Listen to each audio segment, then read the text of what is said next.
Good morning, students. So today we are going to start our lesson from 308, page number. And yesterday we have seen that how the temple entered in the we can say Awadh, and how in Lucknow and other places were taken by them, but by the we can say Indians or Remoteus. Then we have seen this also that they used to paint the Britishers as the good ones and the Indians as the bad ones, evil ones, and they shows the Britishers were the saving people, and they were the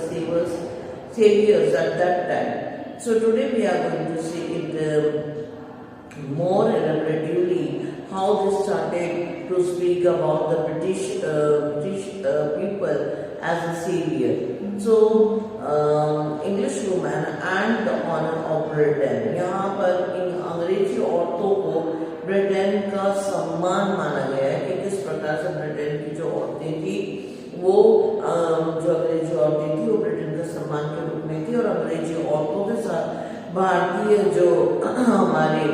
क्या कह सकते हैं militants थी, उन्होंने अच्छे तरीके से बर्ताव नहीं किया, जिसके कारण वो बहुत सदमे में और दर्द में रहे, और उसको बचाया किन्होंने ब्रिटिश लोगों ने, ब्रिटिश आर्मी ने, जिसको सुनकर अगर हम देखें तो ब्रिटेन में जो तख्त में बैठे हुए लोग थे और जो रूलिंग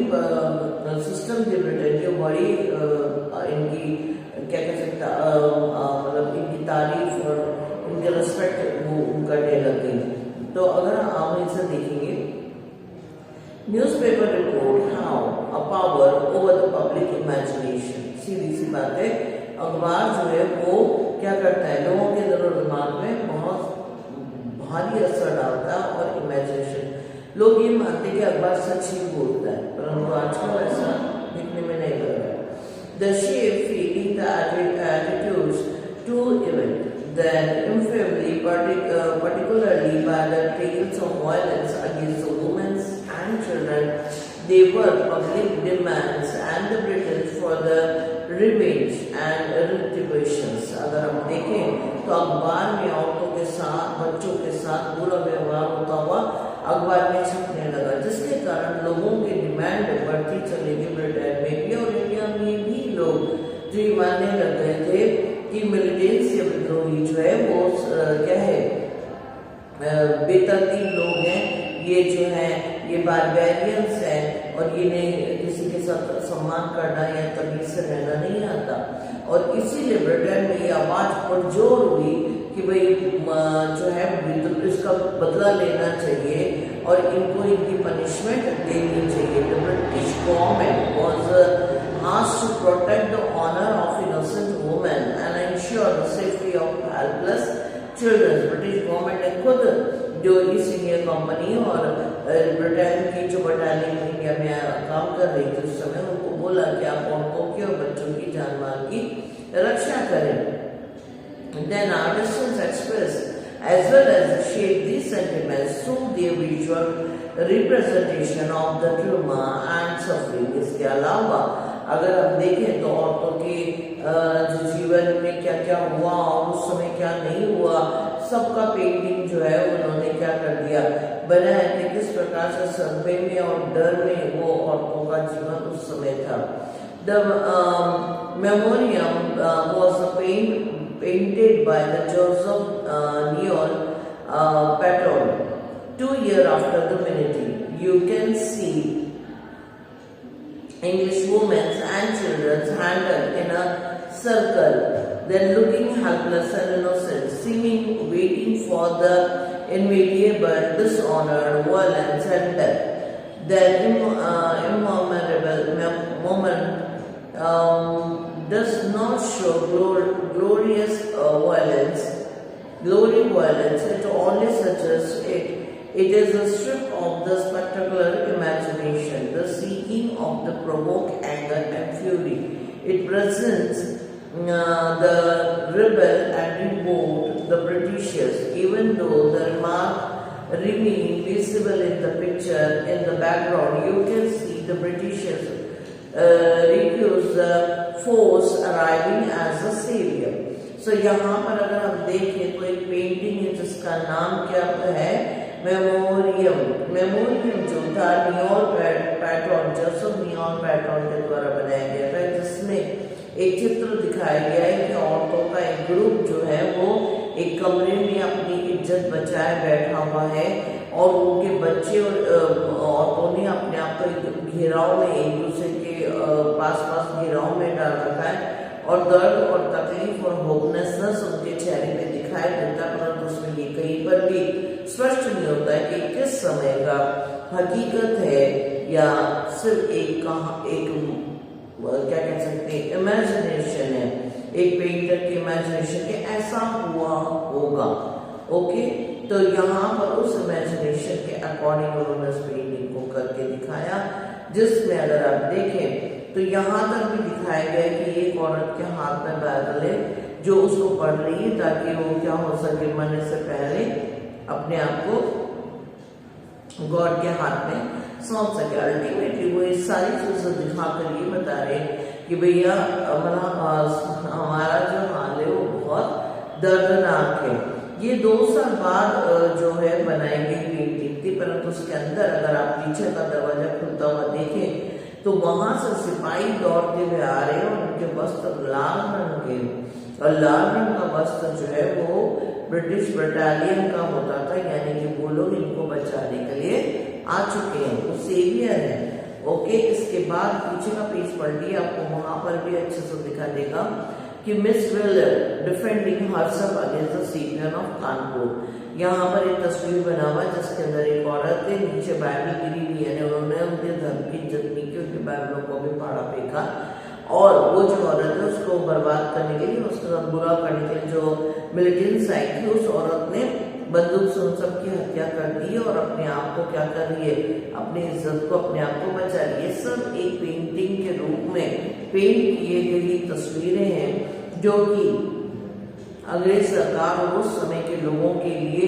काफी मतलब झंझोड़ने वाली थी, जिसको लेकर उन्होंने मतलब पेंटिंग की थी कि भाई ऐसा विदित हो रहा है, ऐसा दिख रहा है, ऐसा हो गया भारत में, तो क्या हम चुप बैठेंगे कि अपने देश की औरतें जो है वो क्या होती रहे, बर्बाद होती रहे। हम कहीं पर भी आप देखें, कहीं भी आक्रोश लाना है तो अखबार सबसे बेटर मीडियम है, लोग उसको देखते उसको पढ़ते, उसके अंदर कोई ऐसी तस्वीर डाल दी जाए जिसके कारण क्या है इंसान भड़क जाते हैं, उनके देश के बारे में, औरतों के बारे में, बच्चों के बारे में अगर कोई चीज ऐसी डाली जाएगी तो अल्टीमेटली वो क्या हो जाएगा, माहौल गर्म होगा और उसके कारण क्या हो जाएगा कि वो लोग चाहेंगे कि किसी भी तरीके से इनके साथ बुरा बर्ताव किया जाए, जैसे इन्होंने हमारे साथ किया है। यहाँ तक कि मिलिटेंट्स यानी कि गद्दारी और विरोधी ऐसे शब्दों का इस्तेमाल उनके लिए किया गया था। देन अब हम देखें तो 12 सितंबर 1857 में अखबार के अंदर एक और जो हम देखें तो कानपुर में एक और तस्वीर थी जिसके अंदर दिखाया गया है कि कैसे न्याय का ढाल लिए हुए सबको मारने के लिए मार रहे हैं और मारना चाहिए, उनको मार डालना चाहिए। सो यहाँ पर अब जो हम पैराग्राफ पढ़ने जा रहे हैं वो वही है, इसके अंदर वेजेंस एंड रिट्रिब्यूशंस यानी कि प्रतिवाद करना है, प्रतिरोध करना है और क्या करना है, उनको सजा दिलवानी है जिन्होंने विद्रोह किया और जो गद्दार है और जो विद्रोही हैं। तो इस तरीके की चीजों को अगर हम देखें तो यहाँ पर उन्हीं को छवि के रूप में पेंट किया गया। As a river of the anger and shock spread in the Britain, the demand for the retribution grew louder. जितना जितना इस तरह के गुस्से की बातें और इस तरह की बातें जो ब्रिटेन में पहुंची, उनकी आवाज पार्लियामेंट में और रानी के ऊपर उतना ही बढ़ा कि भाई क्या करना चाहिए, विरोध इसका बदला लेना चाहिए और इनको सजा देनी चाहिए। यहाँ पर विजुअलाइज तरीके से हम देख सकते हैं, जैसे मैंने आपको अभी समझाया कि उन्होंने बताया कि भाई इन्होंने ब्रिटिश के ऑनर और उनकी जो रिस्पेक्ट फीमेल्स हैं और लोग हैं उनको क्या किया है, तंग किया है, तो इन्हें अच्छी सजा मिलनी चाहिए ताकि इनको पता चले कि न्याय और अन्याय में क्या क्या अंतर है। देन इसी प्रकार से एक और जो आप देख सकते हैं साइड में, जिसके पहला तो आपने देखा मिस मिलर के ने पेंट किया था। दूसरा अगर हम देखें तो नीचे जो है एक औरत जो न्याय का तराजू लिए हुए क्या कर रही है, न्याय का तराजू अलग ढाल लिए हुए मान लिए कि मैं जो भी कर रही हूँ वो न्यायपूर्वक है, कि ये न्यायपूर्वक है कि जो मतलब सीपीएम को मार डालो, उनको स्टैंप आउट कर दो, और जो है बड़े पैमाने में जो भारत की औरतें और बच्चे और जो अंग्रेज के बच्चे और औरतें जो वहाँ पर है उनको प्रोटेक्ट करो। There are innumerable pictures and the cartoons from the British press sanctioned brutal representations of the violent रिप्रेसल। यहाँ तक कि अखबारों में कई सारी तस्वीरों को पारित कर दिया गया, सैंक्शन कर दिया गया, जो विरोध और बुरी तरीके से मारते पीटते हुए जुनून दिलाने वाली तस्वीरें थी। ऐसा अगर भारतीयों का होता तो शायद ब्रिटिश गवर्नमेंट उसको सैंक्शन आउट नहीं करती, परंतु उन्होंने ऐसी चीजों को अपने अखबारों के लिए सैंक्शन आउट कर दिया, जिसका एक फिगर आप देख सकते हैं 11.14 में, जिसमें बंगाल टाइगर इंडिया का रूप दिखाई देता है, और बंगाल टाइगर खास तौर से कोलकाता वो अवध इस इलाके का प्रसिद्ध जानवरों में है। और आप नीचे देख सकते हो वो एक नीचे अंग्रेज औरत है, उसके ऊपर है, और यहाँ पे से जो ब्रिटेन का शेर है, क्योंकि ब्रिटेन का साइन बोर्ड शेर है, तो वो शेर आ रहा है, उससे क्या कर रहा है, लड़ रहा है, उसको मार डालता है। तो इस तरीके से उन्होंने शो किया कि हम जो है वॉरियर्स है, और हम क्या करेंगे, अपना बदला लेंगे, किससे, बंगाल टाइगर से या फिर इंडियन मिलिटेंट से। Now the performance of the terror, उन्होंने ऐसे ऐसे काम किए जिससे भारतीय जनता के ऊपर और मिलिटेरियंस के ऊपर जो क्या है डर का भावना आ जाए, और वो डर आ जाए। देन अगर हम देखें, जैसे मैंने कहा था कि बेजल्स यानी कि प्रतिरोध की जो डिमांड थी, उस प्रतिरोध के डिमांड के कारण ब्रुटलिटी यानी कि मार काट इतना बढ़ गया कि अंग्रेजों ने लाइन में खड़ा करके लोगों को, जो विरोधी थे, उनको गोलों से उड़ा दिया, बम से उड़ा दिया, और उसकी तस्वीरें छापी जर्नल्स में। और इसमें आप नीचे देख सकते हैं 3 अक्टूबर 1857 का एक न्यूज है, जिसके अंदर दिखाया है, पूरा ऐसा लग रहा है कि कोई एक नाटक चल रहा है, उसमें वो लोग बड़े हीरोज हैं, और उन्होंने जो हारे हुए लोग हैं जिन्होंने विद्रोह किया था उनको बुरी तरह नष्ट नाबूद कर दिया। पीछे आप देखेंगे 11.16 पेज नंबर पे, ये भी इलस्ट्रेटेड लंदन न्यूज में 3 अक्टूबर 1857 में प्रिंटेड था, जिसमें लोगों को कतारों पे फांसी लटकाया जा रहा है, फांसी पे मारा जा रहा है। ये सब दिखाता है कि किस प्रकार से उस जमाने में इन लोगों के अंदर नफरत और मतलब ऐसी एक आग बढ़ गई थी कि भारतीयों को सजा मिलनी चाहिए, भारतीयों को पनिशमेंट मिलनी चाहिए। उस समय ये नहीं सोचा जा रहा था कि आखिर भारतीयों ने ऐसा क्यों किया, या ऐसा होने के पीछे इस मिलिट्री विंग या इस म्यूटेड यानी विद्रोहियों का क्या कारण था। परंतु बाद में अगर हम देखें तो बहुत तेजी से उन्होंने इस चीज को बदलाव भी दिया। अगर हम देखें तो उन्होंने दया भाव जो है वो दिखाना शुरू किया। अंग्रेज सरकार चाहती थी कि किस प्रकार से भी वो भारत के लोगों के साथ क्या करें, मैच आउट कर जाए। At a time when the क्लेमियोन्स was the verges, the pleas of the moderations were refuted when the Governor General Clenning declared that the gesture of the legacy and the shadow of mercy would be an in winning back the loyalty of the Scipion. He was mocked in the British press. अगर हम देखें तो cleaning जो general थे, जब वो भारत में governor general करके आए थे, तो उनसे जब ये बोला गया कि भाई भारत को थोड़ी तरस और थोड़ा प्रेम दिखाया जाए, तो हो सकता है कि वो सिपाहियों से वापस लॉयल्टी और उनकी विलीननेस प्राप्त कर लूं। इस पर वो हंसे थे, मॉक मतलब एक मतलब क्रिटिक करके हंसे थे। Then, in one of the cartoons published in the page of Punch, the British Journal of the Comic Share, the Clarion, is shown as a looming father figure with his protective hand over the head of the sleepy girl, who still hold an unsheathed sword in one hand and a drag in another, both dipping with the blood and imaginary that recruits in the number of the British picture of the time. अगर हम देखें तो जब ये बात कही जाती थी कि भारत को माफ कर दो, भारत की जनता को, जनता की मिलिटेंट्स को माफ कर दो और उनको माफ करके वापस हमें क्या करना चाहिए, जोड़ना चाहिए, तो इस चीज पे भी कई अखबार ने कई तरीके की कार्टून्स बनाए थे और मतलब कॉमिक पंच बनाए थे, जिसमें से यहाँ पर आप देख सकते हैं कि एक सिपियन है जिसके हाथ में कटार है, दूसरे हाथ में तलवार है, दोनों में अंग्रेजों का खून टपक रहा है और वो जो है अंग्रेज कहने उसके सर पे हाथ रखकर उसे क्या कर रहा है, पिता की तरफ सहला रहा है। ऐसा होना नामुमकिन लगता है और नामुमकिन था। इसी चीज को दिखा रहे कि ऐसा हम कर सकते हैं क्या। ये एक प्रश्न था, एक मजाक था कि अरे उसने तो हमारे लोगों को मार के काट के रख दिया, खून टपक रहा उसके हमारे लोगों का, हम उन्हें माफ कर दें। ये इस तरह की भावना को दिखाने वाला तस्वीर या हम कह सकते दया भावना दिखाने की चीज थी। अब हम देखने जा रहे हैं नेशनलिस्ट इमेजिनरीज। अगर हम देखें यहाँ अंग्रेजों का जो है जो भी विचार जो भी सोचता हो खत्म, परंतु 1857 के बाद देशव्यापी लोगों के अंदर एक नेशनल मूवमेंट की सोच जो डेवलप हुई। कौन कौन देश एक है और देश के लिए शहीद होना है, उसके लिए भरपूर जोर अपनी आवाज उठाने वाले जो थे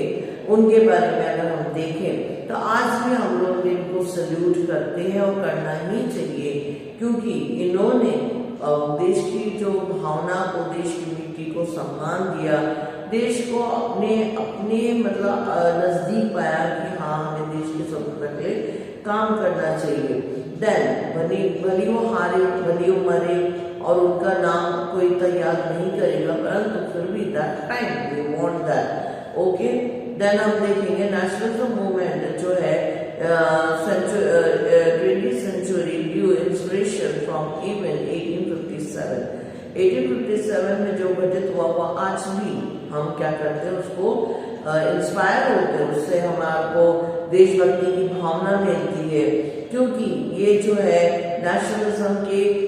पूरा देश एक है, उस नेशनलिज्म के अंदर क्या है, उस इमेजिनेशन के अंदर हमें लेके जाता है। फर्स्ट हम कह सकते हैं इंडियन फर्स्ट वॉर इंडिपेंडेंसी के लिए किया गया वॉर के रूप में इसे देखा जाता है, जो कि अंग्रेज सरकार के इम्पेरियल रूलर्स के अगेंस्ट था। अगर हम देखें तो इसके अंदर जो लोग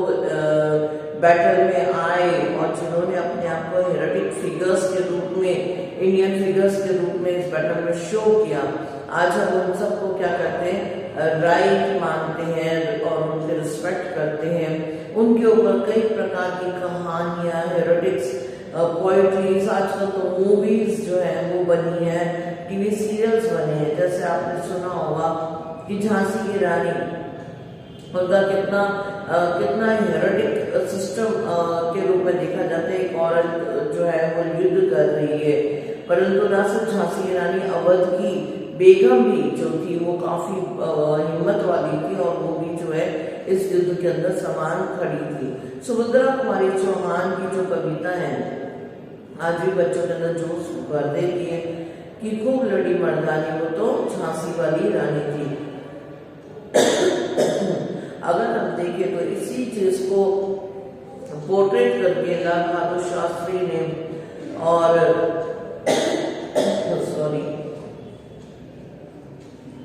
लाल बहादुर शास्त्री की एक लेडी जो है अपने बच्चे को बांधे हुए और क्या कर रही है,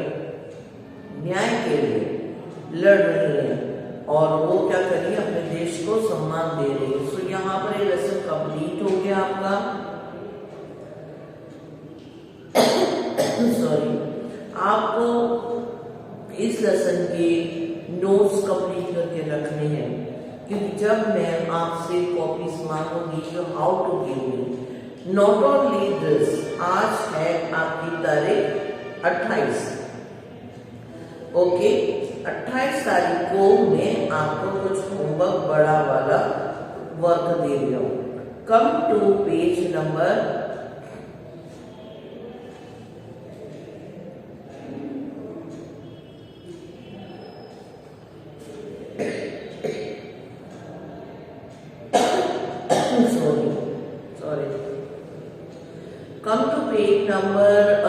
'we can say last lesson, framing of constitution'।